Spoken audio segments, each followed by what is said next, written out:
Welcome back to Go Chat. Welcome back to another episode. We are on episode number 7. Thank you guys all for the support from episode 1 all the way to episode 6. All right, we're going to start. Number 7. Who is the GOAT of the number 7 Mike? It has to be Cristiano Ronaldo, one of the best soccer players of all time. I mean, he is just an absolute killer on the soccer field. Let me tell you, he's an absolute phantom on the pitch. Let me tell you, he won 3 straight Premier Leagues. He won 3 straight Champions League titles with Real Madrid. He won 2 La Liga titles, 5 Ballon d'Ors. I mean, this guy, he's just a man amongst boys, let me tell you. He's just an amazing player, one of the best soccer players of all time.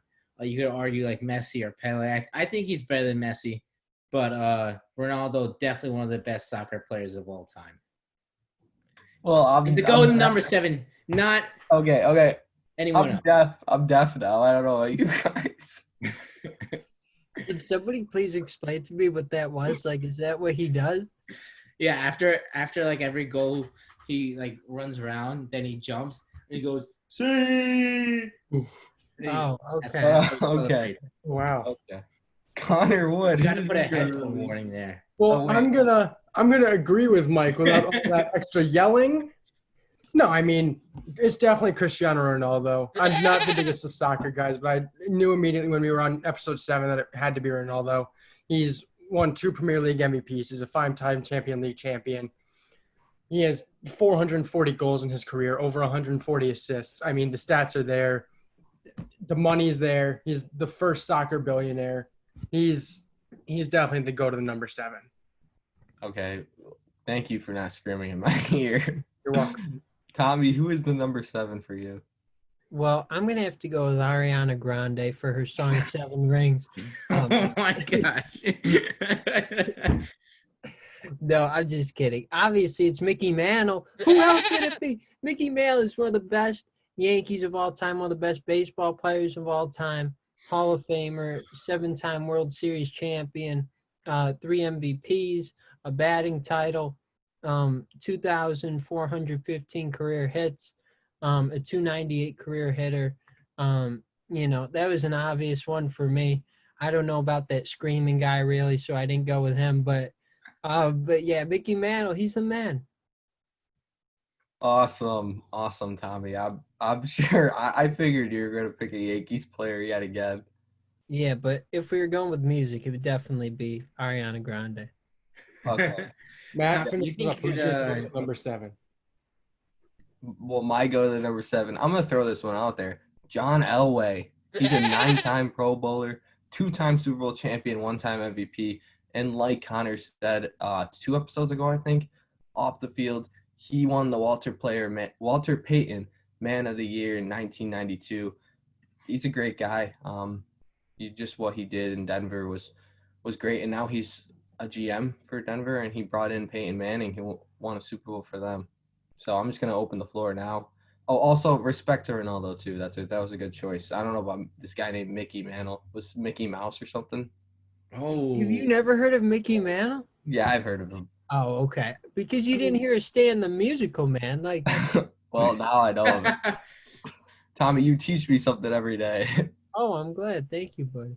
I'm just going to open it up here. I mean, all of these players are great players. I would say the one thing that I think Ronaldo and John Elway have that Mickey Mantle doesn't. I mean, yes, Mickey Mantle has all those championships. I'm not discrediting any of that. But back in 1961 when he was in that home run race, unfortunately, he was hit with an injury that made him not be able to meet Babe Ruth's mark, and eventually Roger Maris beat it.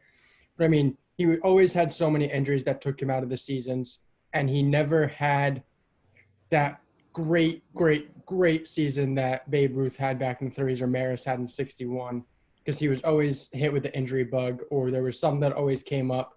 He was an alcoholic. He was always drinking the night before games, then going in hungover.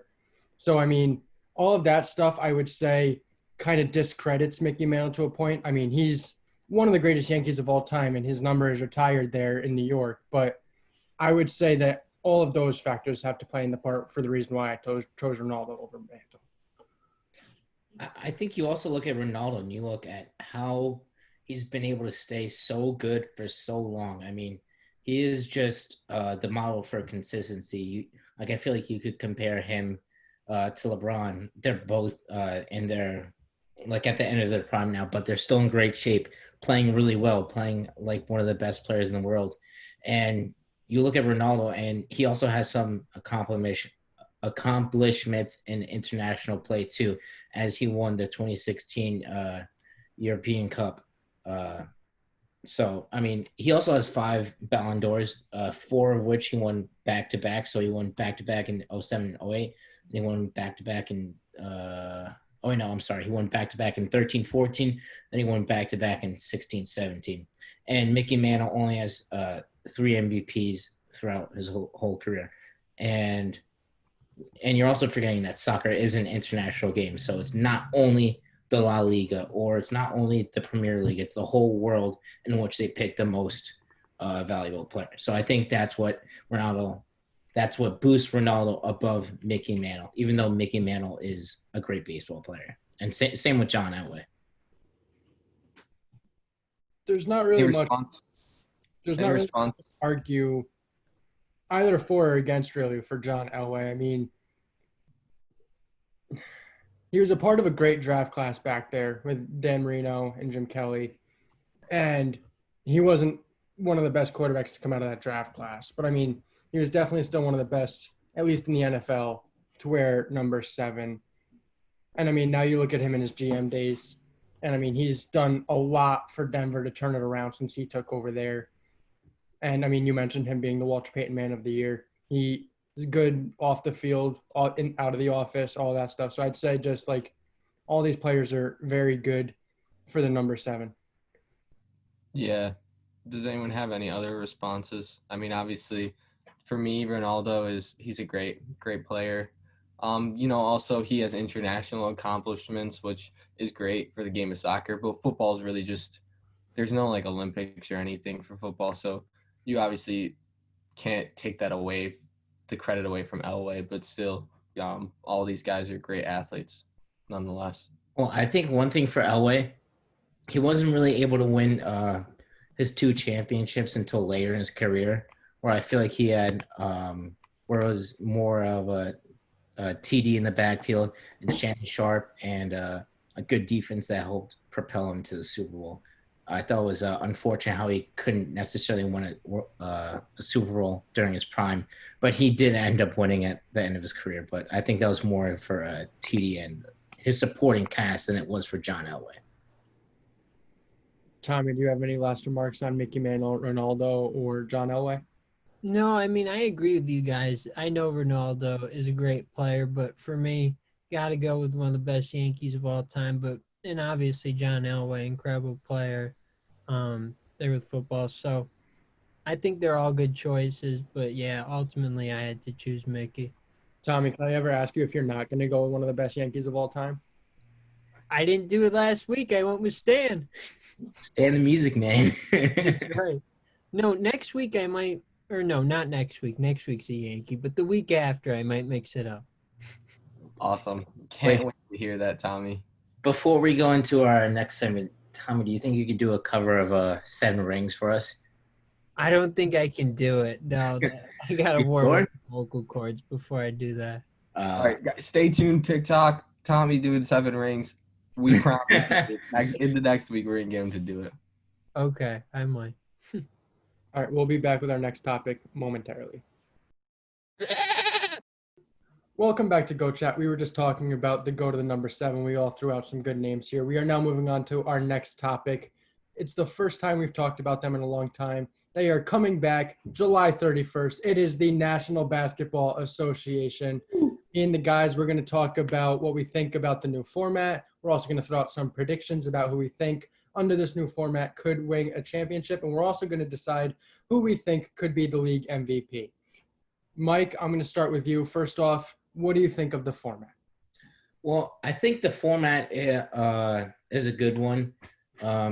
So for those of you that don't know, it's taking the original 8 teams that were in the top 8 in each conference, right? So you have the top 8 from the East, top 8 from the West, And for the teams outside of the playoffs, if they were within 6 games of the 8 seed, they now have a chance to make the playoffs based off win percentage because some of the games are unbalanced. So in the West, you have the Suns, the Kings, the Pelicans, the Blazers, and the Spurs who all have a chance to now make the playoffs. And in the East, you only have the Wizards. So they are all going to play 8 playing games. And after those 8 playing games, if one of them are able to sneak in to that 8 seed, then they will now be in the playoffs. And the normal playoffs will start. But anyways, I think it's a great idea. It gives the NBA players some time to, start to get back into the rhythm. But I think it will have a little bit on a effect for the teams that had more chemistry. Like I'm talking about like the Lakers, maybe the Raptors and the Heat. But who knows? I think it's a good format nonetheless. Tommy, what do you think about the format? I think it's a great idea to have all those teams in there. And we had talked about a couple episodes ago that, like with the NHL, it's good to have a lot of different cities having their teams in there during this difficult time. Gives them something to root for. But I like it. I mean, you're giving the Pelicans, Zion's going to have a chance to make the postseason in his first year. So I think it's good to get everybody, a lot of the teams involved.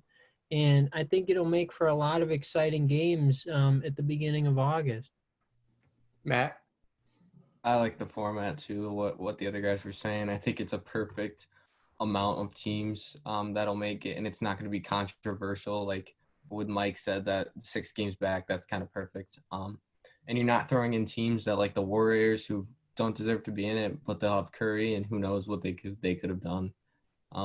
And you ultimately eliminate the worst teams like the Warriors, Cavs, Hawks. So I like the format. Obviously what Mike said, the chemistry is going to be off, but that's the same for the hockey playoffs too. So I'm really interested to see it. I can't wait for it to come back. I'm definitely going to be watching more than I usually would.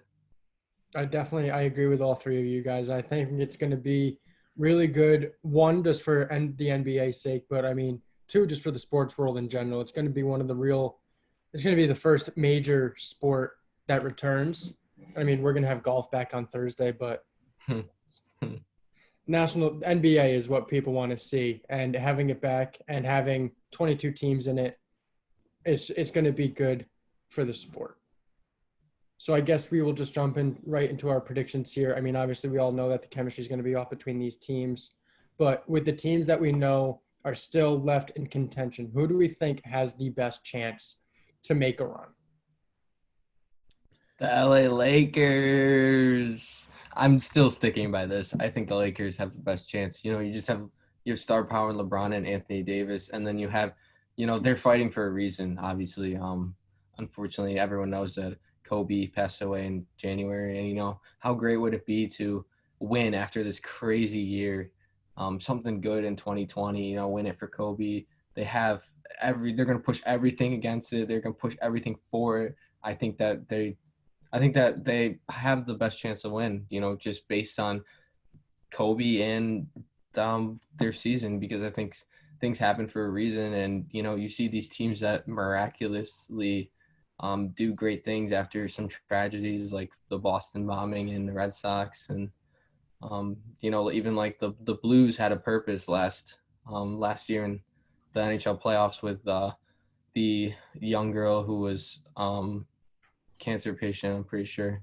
Yeah. So I think that they have the purpose, and they're going to be fighting as hard as they could. I'm going to agree with you on that. I think the Lakers could definitely be one of the top teams in the West. I jump back to our second episode. When the East, I said it was the Miami Heat. Obviously, that was a little biased on my part because I am a Heat fan. Yeah, no one knew that back then. I do have a team in the East that's not the Heat, and it's also not the number 1 team in the Bucks. I'm going to think – it was said by Jalen Rose the other day on Get Up on ESPN, and I kind of agree with what he said, was the Boston Celtics.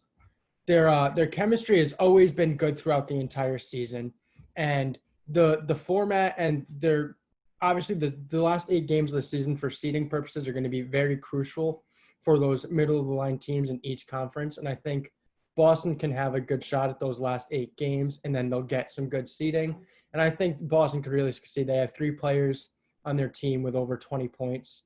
And I mean, if they can get that chemistry back that they had in March before the league was shut down, I think Boston can make a big run in the East and even contend for the the NBA championship against either the Lakers or the Clippers.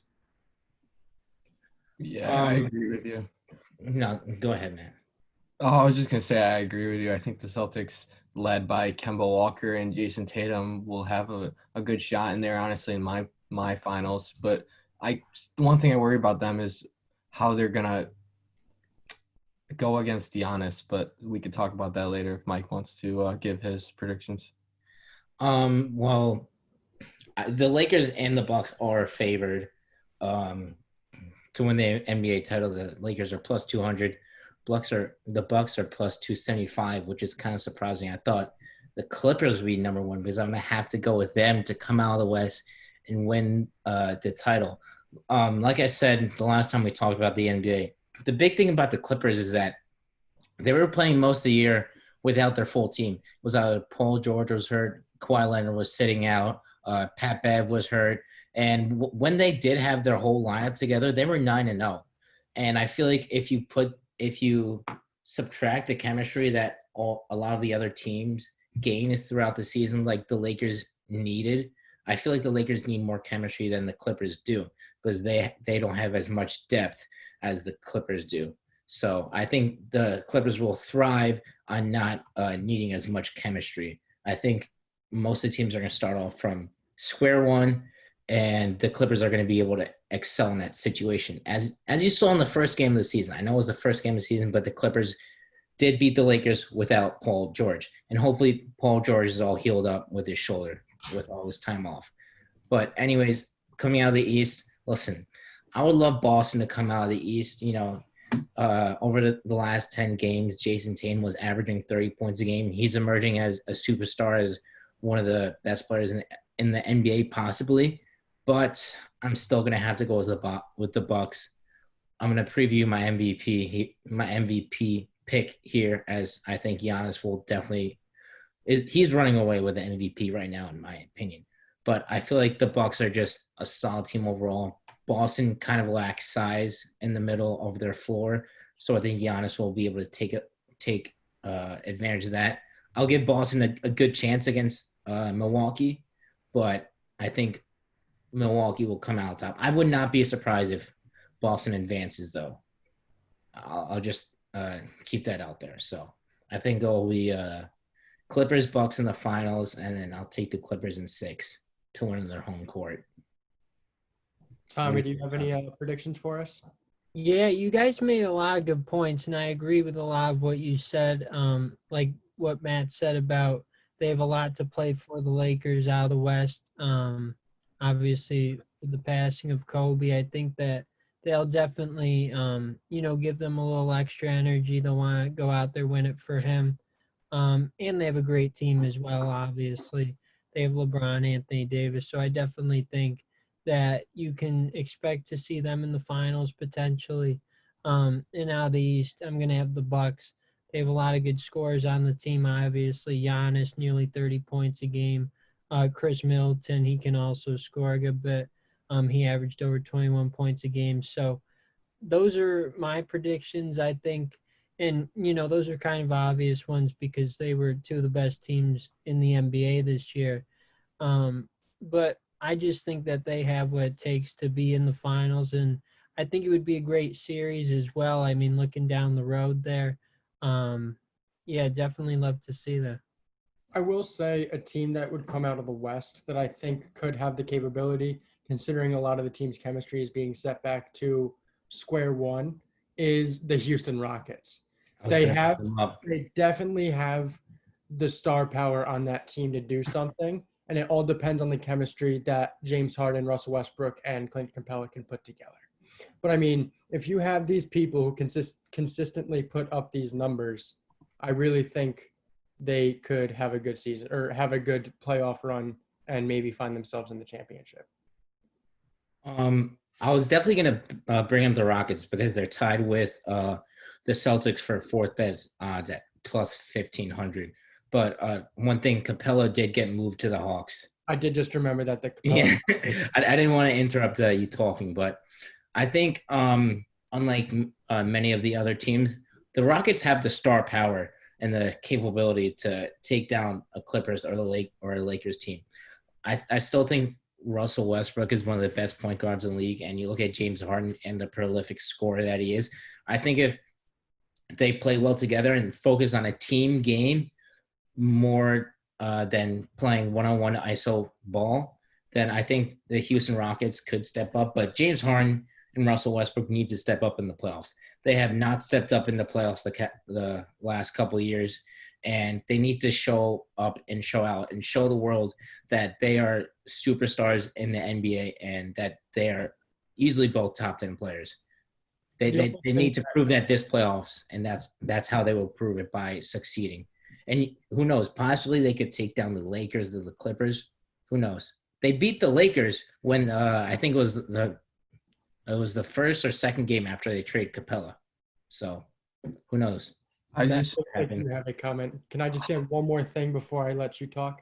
Yeah. I would say the only thing that I would say that's going against Houston is, now that I remember that Capella was traded, is that I think the tallest player on their team is like 6'8". 6'7". Yeah, 6'7", 6'8". That's what I was gonna say. Like PJ Tucker or something. So I mean, they don't have that length that a lot of other teams have. In, for example, the Heat with Bam Adebayo, or the Lakers with Anthony Davis, or even Dwight. Yeah, all these other teams who have all this height. I would say that's the one big thing that Houston would have against us is, first off, James Harden and Russell Westbrook are not good defenders in the league.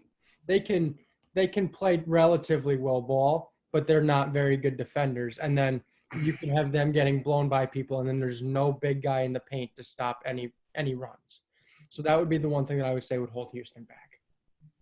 Yeah, that's kind of what I was gonna go off. I don't think that Houston would be able to survive. Maybe one game, sure. I don't think they'll survive a series against, a team like the Clippers or Lakers or even Nuggets. But, one thing that I think about is the East, only one team being the Wizards, can make it into the East. So I think the East is pretty much set. I don't see the Wizards coming in over the Magic with the 8th seed. And then I look at the West. The West I think that's an open door. You got a team at number 4 who I'm going to throw out, the Utah Jazz, who I think might explode, like bad way explode. Like I don't think they're gonna play that good in the 8 regular season games, or 7 or 8, whatever it was. Just because we all know what happened with Donovan Mitchell and Rudy Gobert. So I don't think that they're gonna come back and make anything good in the West. But I think that teams like the Trailblazers and Pelicans can edge their way into the playoffs. Dallas Mavericks, I think, will do pretty good with Luka Doncic and Kristaps Porzingis. And then a team like the Memphis Grizzlies, led by a rookie, who I think is going to be the rookie of the year, John Morant. The West is so interesting to watch, and I think that the East is kind of set right now. I don't know what you guys think about the teams that were added other than the top 8. I can definitely agree with what you're saying there. At least with the East, I definitely think the East is set. I don't see any way the Wizards are going to get in. I would say one team out of the West that I think the NBA is going to try their best to get into the playoffs, simply because of the name, is the Pelicans with Zion Williamson. I really think they're going to try to get everything in their power to get Zion into the playoffs his rookie year, because there's been so many similarities that were thrown around between Zion and LeBron and all this stuff. So I think that if they can get Zion into the playoffs his rookie year, I mean, obviously the Pelicans have to play the games and win the games, but I think if they can make it into the playoffs, that's going to be big for Zion's career. Didn't they say that there was going to be a play-in tournament for the 8th seed? There is. They played like the 8 versus 9, like a 2 out of 3. If it's close, or no, just like I think if it's a certain amount of games or something like that. Within 3 games, I want to say. So imagine if it was Pelicans Grizzlies, the 1 and 2. Yeah, that'd be crazy. Do you think that could be? I want to jump in, if you guys don't mind, into the Ward section of this. Do you think if the Pelicans and the Grizzlies have to play each other in that tournament, do you think that could decide who the rookie of the year could be? No, I think it's set. It's got to be Ja. I mean, maybe if Zion played, I missed half the season, and Yeah. the season got cut short. I would not be surprised if they gave it to Zion just because it's Zion. That would be absolutely ridiculous. But Yeah. anyways, I just want to bring something up. Before I didn't get a chance to talk about this. I didn't want to interrupt you, Connor, but you were saying that Russell Westbrook and James Harden weren't the best defenders. Listen, James Harden, he might not be the best defender, but I think he's a solid defender. And Russell Westbrook, he's one of those guys that gives his all every single night. He's going 110%. I think it's kind of ludicrous for you to call him a bad defender, and especially. And you look at James Harden, he averages 2 steals a game too. Listen, Russell Westbrook is not getting blown by anybody. He's one of the most athletic players on the court. And I think one thing with the Rockets, yes, they don't have the size, but I think after trading Clint Capella, they've proved that they can adapt. And they're gonna, if they shoot the ball well, it's kind of tough to say what team is beating them. If they shoot 40 to 50% from 3, then they're blowing out every team. But that's a big if. You're pretty ludicrous for thinking James Harden's a good defender. I never said he was a good defender. I said he was solid. I feel like over the years he's improved. And yeah, you look at those clips from like 3-4 years ago where he was kind of just standing around. But you look at the team now and he realizes that he needs to step up on defense because if anyone gets the rim, they're scoring. They don't have anyone to guard the rim. So that's the thing. Everyone has to lock down on defense. And I think James Harden understands that. And hopefully you will see that in the playoffs and he won't choke. Here's the thing. You mentioned his 2 steals a game, and that's a great defensive stat in the National Basketball Association. But that doesn't show the entire defensive ability that he has. Sure, you can poke a ball out, but if you're still getting blown by and the person that you're guarding up against is scoring 30 points a game against you, it doesn't matter. I'm sorry. I disagree with you. I don't think James Harden is a very good defender. I wouldn't even say he's a solid defender. I mean, I'd say I think he's average. I mean, I'm not saying listen, he's not the best defender, but I think if you look at his play over the past couple of years, he's slowly improved on the defensive end. That's what I have to say about that. James Harden would be in the MVP or conversation every year if it wasn't for his defensive ability. His numbers are there otherwise. I mean, but the reason why he hasn't won more MVPs is because of his defense. And people have come out and said that. That's just I don't think that's true because I think whenever he wasn't in the conversation it was because of how good his team was playing. When he was always in the conversation because his team was a 1 or 2 seed. When he won the MVP, his team was a 1 or 2 seed. So I think this year it's more because the Rockets are a 6 seed than a 1 and 2 seed than his defensive stats. So LeBron's in the MVP discussion now, and he's not a great defender anymore. So I don't think it has to do much with the defensive stats. So kind of turning this conversation around, we talked about obviously teams like the Pelicans, the Trailblazers. Any other dark horse teams that you guys can think? I'd even consider maybe the Rockets being a dark horse. Whatever you guys consider a dark horse, throw it out there. Any teams that can make it to the finals? I mean, I'm gonna stick with the Heat. I said them in as a favorite. I no longer think they're a favorite because I've settled myself down from that a little bit. But I seriously think they can make a push. Their chemistry was really, really growing there before the season had halted. I just really think they could do something good. Yeah, maybe. I don't know. They just don't have the star power. When you look at the NBA, it's all about star power. But I really think they do have the star power. Jimmy Butler is playing some of the best basketball he's played. He's averaging 20 points a game. That's not a superstar. It may not be. He's not a superstar, but that doesn't mean he doesn't have star ability. And then you put Bam Adebayo, who's a rising star, and then he's going to be one of the stars on that team for the next coming years. Again, we're talking about this year. I completely understand you on that, but that doesn't mean that he's not having a good season this year. He is one of the only big men in the league who can put up triple doubles on daily nights. All right. Well, Connor, right now, I'm going to tell you guys right now, the Heat are 4th, Indiana's 5th.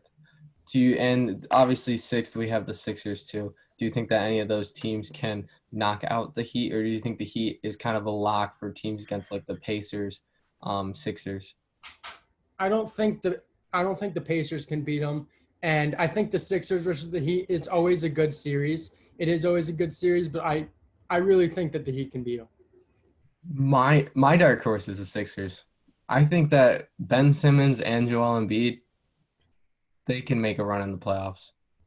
I get that we don't really have, the Sixers. So I'm a Sixers fan, so I just have a tendency to say we, but I'm not a part of the team at all. So I think that the Sixers, yeah, they needed more shooters. Obviously, Ben Simmons attempted to get a better jump shot. He still doesn't really have it, but I just think that he can run with the ball. I think he's a great point guard in my opinion. Maybe not like a traditional point guard nowadays that we see like a really great shooter, but he can assist the ball, and defensively I think he's a good player too. And then, if Joel, it's all about like how the team does after all this stuff. Like they obviously haven't been playing together at all.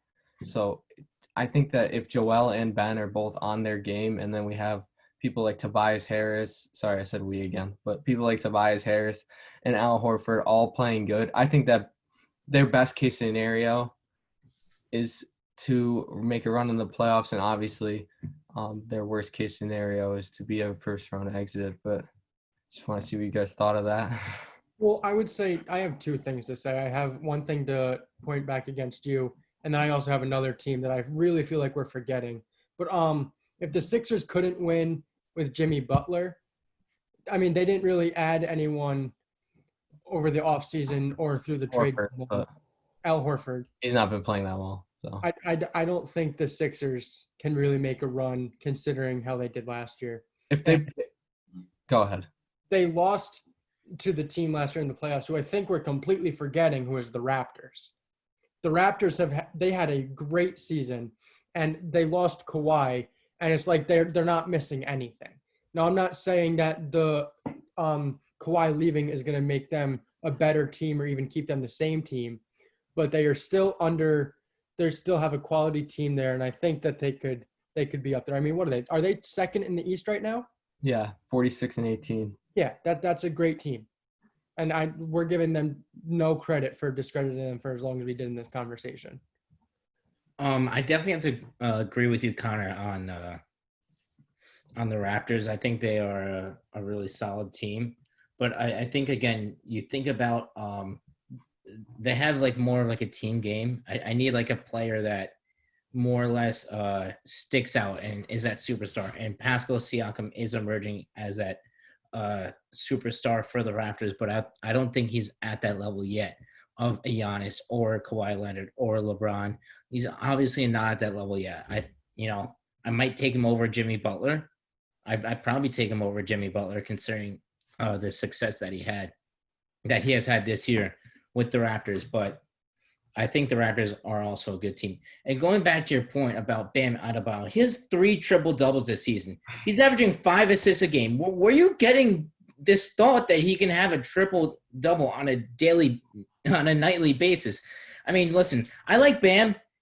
Again, he won the skills competition. He's a good player. He averages 16 points a game, 10 rebounds. But listen, he's not going to be that guy who's going to carry a team in the playoffs. And Jimmy Butler, he's shown that he could carry a team through maybe a couple series, but not to the finals. Come on now. You have Jimmy and a bunch of younger players. And, in a couple years, this team might be really good as Bam gets better and Kendrick Nunn gets better and Tyler Hero gets better and Duncan Robinson gets better. Who knows? You know what I mean? But right now, the Heat are just not it. I feel like the 76ers have a better chance at making the finals because of the talent they have on their team. You look at Joel Embiid, and if he can stay healthy, stay 100% healthy, and that's a big if. Don't get me wrong, that's a big if. But if he can, he is more dominant, much more dominant than any player that he can even dream of. Okay? And then you look at Ben Simmons. I'm not a Ben Simmons fan at all, but he can still run the floor. And listen, I don't like Ben Simmons. I don't think he's a great player. He can't shoot at all. Why are you giving me that face? Do you remember when he scored 0 points in a playoff game against Boston? Do you remember when he scored 0 points? Wait. Who beat Boston this year? Who won the series? Sixers or Boston? Oh, in the regular season? I think Sixers, if they play Boston first round, Celtics are a first round exit. Oh They're my going gosh, you are bye. insane. I hope this Celtics and Sixers match off. It's me really 4-1. 4-1. 4-1. No way. Easy You're money. dreaming. You're Boston dreaming. 4-1. But anyways, listen, I was supporting your cause here. I'm saying the Sixers have an opportunity. They have the talent. Just because Ben Simmons is not a good shooter doesn't mean he's not a good player. Doesn't mean I never said he wasn't a good player. I said he wasn't a great player. I'm not saying he's a franchise player. But you look at the Sixers, and they still have Tobias Harris. They have Jason Richardson, who they got from the Heat. And they brought in Al Horford, who has just not been playing well this season because I don't really think he fits into what the Sixers want to do. I don't think Brett Brown is a great coach. He's an okay coach. But listen, if the Sixers are able to put everything together, I think they have the talent. They just have to put everything together. But the thing is, they have not done it this season. So I'm saying that they have the opportunity to, but I do not think they will. They'll be waving to the Celtics as they leave or try exit. Has there ever been an episode of Goat Chat that Mike Buetti doesn't get mad? I don't think so. Everyone right now, pause this video and go look through our channel and let us know if Mike has never gotten mad in one of our episodes. I'm curious to see. All right, I think this is a good conversation to end it. I think we should quickly touch on who we think is the MVP of the league. Before we continue, I just want to throw out one team from the West. If Porzingis gets healthy and goes back to his old New York Knicks self, I think the Mavs can make a push in the West. I'll just leave it there. Yeah, I agree with that. Because Luka's playing phenomenal right now. He just needs Porzingis to step up. So, Tommy, we haven't heard from you in a while. I want to see. I'll start with you. Who do you think your MVP prediction would be for the NBA? I'm gonna have to go with Giannis. I think. I mean, obviously, one of the bright young stars in the game, and that's probably an obvious one. But he's been outstanding the whole season. And obviously, he's put the Bucks in a position to where they're one of the best teams in basketball. I believe they have the best regular season record. So, yeah, I mean, I'm going to have to go with Giannis on that one, I think, just because of all that he does to help his team. And obviously, he has a good group of guys around him. But, yeah, I'm going to have to go with him, and I think that he'll be key in this postseason as well. Tommy, I'm going to have to agree with you there. I'm also going to go Giannis for the MVP. I hope that Matt and Mike can agree with me and you, Tommy, here, because I think he's the obvious choice. Matt, do you want to go first? Who's your MVP? It's Greek Freak. I mean, when you think of most valuable player, I think of who has the most value for their team. You take out Giannis for the Bucks, they would definitely not be the first seed. They probably would be edging into the playoffs. And then when you take LeBron off the Lakers, who I think is the second running. If you take LeBron off the Lakers, they still have AD. Yeah, sure, they won't be a high seed, but they'll definitely maybe a mid seed still be in the playoffs. So I just think that Giannis has the most value to this team. Yeah, I'm gonna have to agree. I think Giannis is running away with the MVP right now, and I think he could be one of the only players to win MVP and win Defensive Player of the Year. Right now, he's averaging 29.6 points per game, almost 30 points a game, almost 14 rebounds per game, too. That is an insane amount of effort, and he's averaging a block and a steal per game. He's just so long. He's so lanky, so athletic. It's kind of hard and you're forgetting that he has the best team, the best regular season team in the league this year. So I think you look at the Bucks, and it's Giannis and a good supporting cast around him. I think one thing LeBron can say is that his depth, his supporting cast around him obviously has Anthony Davis, but the Bucks do have Chris Middleton, the Lopez brothers, Eric Bledsoe, Dante DiVincenzo off the bench, who could be in the running for most improved player. But I definitely have to go with Giannis. I'm happy we could all end on a agreement here. Freeman. Yay! For a Another second, heated I thought discussion. Mike was not going to agree with us. It's always a Mike thing to do. I mean, I thought you weren't going to agree with us. I thought you were on a LeBron train. Oh, all right. Well, that's pretty good. We'll be back with Go Chat after these messages. All right, we are back. Go Chat. We're finishing up our episode. The Goat of the Week. Last week, I finally won. Thank God. One for each of us, right? Yeah, so the leaderboard is up right now. As you can see, we each have one. We're going on to another one. Goat of the Week. Connor, who is your Goat of the Week? Well, my go to the week is going to be my main go to the week is going to be Dirk Nowitzki for putting his time aside and going out and helping Dallas clean up after the riots and the protests that were happening there. But I also do want to mention all the athletes that did give their time and joined in the peaceful protests, and the group of NFL players who did put together a video towards the NFL so that they could finally voice their opinion and condemn racism in the United States. And I really just think that the athletes have finally come together, and I think we're seeing a definite shift. So Dirk Nowitzki, as well as the athletes who have stood up, are my goats of the week. Awesome. Tommy, what about you? Well, I'm going to have to go with the Oakland A's, and this can kind of be viewed in a couple of ways because if you don't know, a couple weeks ago they came out and they said that they were going to be the only team that wasn't going to pay their minor league players while they aren't playing, which, I personally thought was terrible because it's only $400 a week as it is. So that's barely enough for rent for a lot of these guys. But this week they came back and they decided to pay all their minor leaguers, which I think is great because some players were going to be forced to quit playing professional baseball. And, there might have been some superstars there that we never would have gotten the chance to see because they had to quit, to help out their families during this difficult time. So I think that's great that they're finally going to help out those players. Awesome. What about you, Mike? Well, I got to go with my main man, Dakota Rain Prescott. Not only is he a fantastic quarterback on the field, but listen, all jokes aside, he is donating $1 million to police reform and trying to fix a training for police departments across the nation. So I think that was a very generous donation from him, and hopefully it does make a difference in society today. And I thought it was just a very noble act from Dax. So big shout out to him, donated a large chunk of money.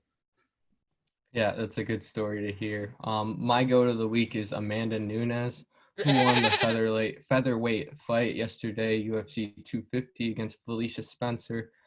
Something about Amanda Nunes is she was the first UFC woman to hold two belts. She did that in 2019 of July. And also something about her is she's the first fighter to defend both belts during a title reign. And she has the most wins in UFC women history with 13 and the longest win streak of UFC women's history with 11. I think that Amanda she is also, if you guys didn't know about her, she's openly gay too. So I think that with her platform and with her we talked about women's sports and how Megan Rapinoe uses her platform to do better things. I think that Amanda Nunes is kind of making history for women's sports and the UFC, where the UFC is mostly dominated by men lately, or since the sport has been created. So I think that what she's doing for her and making history, that she's the first woman to do these things, is really great point in our history to see where where men and women can be equal. Well, as always, I think all of us have put out the great Coach of the Week. As always, we're going to be posting a poll on our Instagram. Go and vote who you think had the best Goat of the Week. I really thought we could have made it through an entire episode without some Dallas Cowboys, but obviously Mike had to say something. Well, No, I mean, in all honesty, everything that Dak did was amazing, Yeah. and I praise him for all of that. As always, thank you for another great episode. We love all of the support, and we will be back on Thursday. see you later.